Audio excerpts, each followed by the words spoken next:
Ekibiina kya International Alert okuva e Bungereza kikoze okunoonyereza mu kiragidde nti ebisalibwamu mu maka naddala mu bitundu ebirimu amafuta byefugiddwa abasajja olwo abakazi ne balekerwa mirimu gya waka gyokka.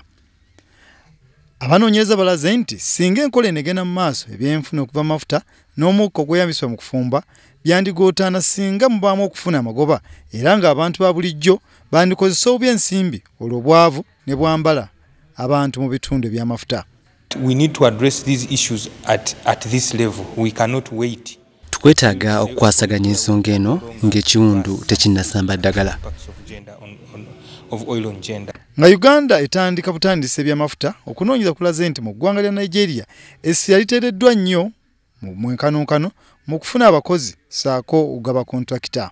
There is still more that government should do. They shouldn't back up from their responsibility. They should try to keep agamba nti gavumenti tesaanye kwesulayo gwannagamba eri buvunaanyizibwa bwayo nga yeesigama ku makampuni g'amafuta gokka.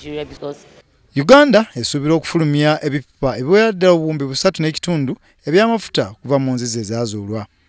Mu kiseera kino ensimbi eziwera obuwumbi bwa $2 za Amerika 2 zimaze okuteekebwa mu kusima amafuta n'okunoonyereza.